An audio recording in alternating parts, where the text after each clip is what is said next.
Hi everyone, I'm Nubia. I'm here to talk to you about mastering the bar exam prep.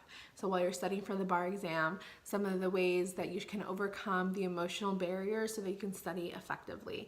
I have another video that talks about how to pass the bar, that talks about more steps you can take on things that you should focus on, but this one is more about those emotional barriers that I think is universal, that most of us experience, and so I want to talk about them because they're pretty important and they're detrimental to us if we don't acknowledge them. So in essence, the bar exam is just memorization. You have to learn the black letter law, you have to learn the elements, you have to learn the tests, and you have to learn how to apply them to the facts. You've done this before all throughout law school. It really is that simple. But if it's that simple, why is it that during the entire 10 weeks that you're studying, everyone freaks out and is convinced that they're gonna fail? And that's the reason for that, I think, is because there's a lot of stress and there's a lot of fear that overwhelms people while they're trying to study. And so I want to talk about that stress and that fear to help you overcome that, or think about the tools that you have to overcome that so that you can really then focus on the memorization, which is the most important component of the bar exam. So I speak from experience. When I was studying for the bar exam, I was told by professors even that it was going to be a miserable summer, that I was going to have a horrible time studying, and it was true. I freaked out all of summer 2010. I literally, I think, had meltdowns every other week. I was convinced I was going to fail, and if I failed, all of these horrible things were going to happen, and it was just going to be bad. I go in the day of the exam, and I got my test, and I look at the first question, and I go, oh. And I was like genuinely embarrassed because it was a fact pattern. It was a fact pattern with, like, it was a hypothetical, and I had to look at the facts, and I had to like apply the rules and determine the issues, and it was exactly like a law school exam, which I had been doing for the past 3 years. So I saw when I got the first essay, I was like, oh, I know how to do this.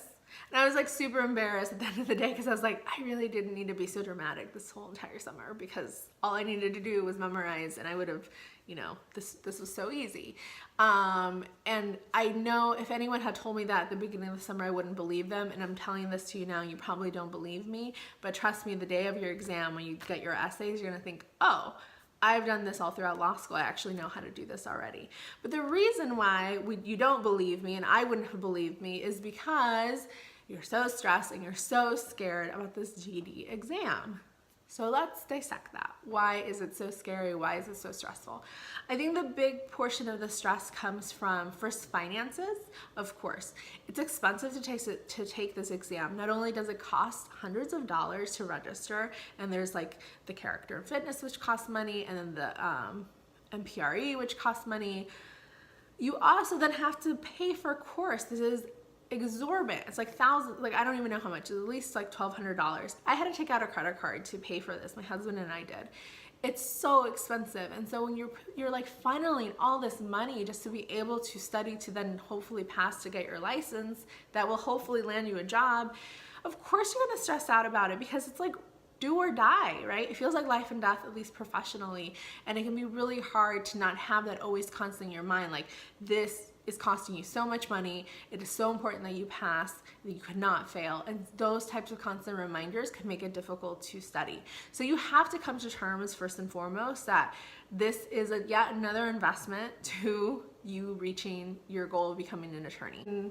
And that's easier said than done. Almost all this advice that I'm giving you is, but you really have to just come to terms with the fact that this is costing you money, this is costing you time, and that is just the nature of this process, unfortunately. So the sooner you're okay with that, the less of a burden it's going to feel like, and the easier it will be for you to be able to focus and study. That's one of the big barriers, I think. And then the other one is just your family. If you're living at home, if you have a partner, if you have kids, all of these people expect you to be a participatory family member in whatever role you play. And especially in a Latino household, there might be this idea that you have to really, really kind of pull your own load, like whether you're contributing by like doing chores or helping pay bills, whatever. You might be used to doing that type of contribution, and then suddenly you're like stuck these next 10 weeks where you're not able to do that. You can't work like you could, you can't help out like you could in the past. and you can't, provide financially like you could in the past if you're not working, it can be really stressful. And so the thing that I recommend is that you have a conversation up front with your family to say, this is what the bar exam is going to entail. This is the time commitment I have to give it, and this is the support I need from you. And it's really important that they understand it and that they support you as much as they can. And that can be hard because if they've never gone through this process, if there aren't other lawyers in the family for them to kind of see like, oh, how did it happen with them? It can be really difficult for them because, you're smart. You've taken tests before. Why is this one so important? Why is the license so important? Like, it can be confusing. And so they might not understand just how big of an endeavor this is about to be. And so the more upfront you can be with them about your expectations of what this is going to need from them and from you, the easier it's going to be, because then suddenly it won't be 2 weeks before the bar exam and they're mad at you because you can't help with a birthday party or, whatever situation it is. It's really important to have that open line of communication about what it is that you need from family and from your partners especially. Children, I think, can feel a little bit trickier because, obviously I'm not a parent, but from what I have heard, it's really hard to, I'm sure it's very hard to pick yourself, to choose yourself over something that's happening with your children. And most parents are probably not going to do that. And it can feel horrible to say, I'm not going to go to like a really important game of my 9-year-old, or I'm not going to go and like pick them up from daycare like I normally do, whatever it is, because I have to study for this exam. It can feel like you're choosing yourself over them, and that can just riddle you with guilt. And kids too are so good at making you feel guilty, right? But the point is that this is a long-term gain for them. So you're not just taking this exam for yourself, you're doing it to better their life as well. And the gains they're going to get from you being able to be a practicing attorney is going to enrich in their life and open doors for them in a way that wouldn't happen if you didn't have this license. So you need to pass this test, so you need to study. And so that might hurt, and they might get angry, and they might be sad, but in the long term, this is the better decision. And I'm not a parent, so I don't know how you come to terms with that, but I really stress that you do. And I think this is a really good experiment of setting boundaries with family and with friends when you're studying for this exam. Hopefully you've been doing that since at least law school and finals, but if not, this is the time to do it, because really very little should get in the way of you studying for this test. So that is how to deal with the stress that comes with this test. The other portion is the fear. Just the fear of what happens if you fail. That's a big thing to consider, right? What happens if I fail? I can't afford to take this course again. I can't afford to not have a job as a lawyer. I can't afford to lose my job if it was, probationary, and the expectation that I would pass. And how embarrassing, that my family and my friends and my coworkers, my classmates are gonna find out. All of these things, just like these scenarios happen in your head as you're trying to study because you didn't answer torts right, and so suddenly now you're thinking to yourself that you're definitely going to fail. It's hard. This test is scary because it is just the very last step that you have before you can become a licensed attorney. The one thing that many of you have been working on for years and years and years, maybe even a childhood goal. It's scary to reach that point, and they can be very tempting to let self-sabotage kind of like filter in because you're convinced that you're going to fail, so then you just stop studying, or you let other things take over because that will then if you fail, then of course you failed because all this other stuff is happening. That's very common, but you can't let that happen. You cannot let fear overcome you when you're doing this portion of your goal, because it is your last step. It's your last step before you're an attorney.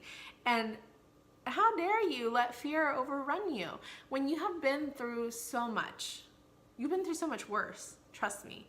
You've been through a lot worse than the bar exam. You've been through a lot worse than bar prep.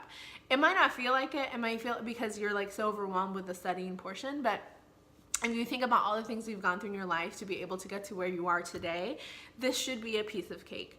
And just remind yourself that. Remind yourself that you're not gonna let anything stand in your way. You're not gonna let your emotions stand in your way. You're not gonna let fear run you today, okay? Because it is so easy to let this idea of like, what happens if I fail, become a moral judgment. Like, if I fail, it's because I'm stupid, it's because I'm not worthy, it's because I'm going to be a bad lawyer, I'm not worthy of being a lawyer. None of that is true. It's just an exam. And take that fear, turn it into whatever type of motivation it is that you can. Remind yourself of your perseverance, of your grit, of your ability, your talent, your skills, your intelligence, all the things that have propelled you forward to get to this point, and then use them to study and memorize, because this test is about memorization. Memorize the black letter law, memorize the rules, memorize the tests. Don't let anything else filter through you that can dissuade you from your studying. Deflect everything and just focus on your studying. That's all you have to do. Easier said than done, I know. So if you have any questions about the bar exam, please leave them below. You know the drill. Please like, share, subscribe. Come to latinasuprising.com. Subscribe there because there's more information and more tips about passing the bar. And I will see you in the next video.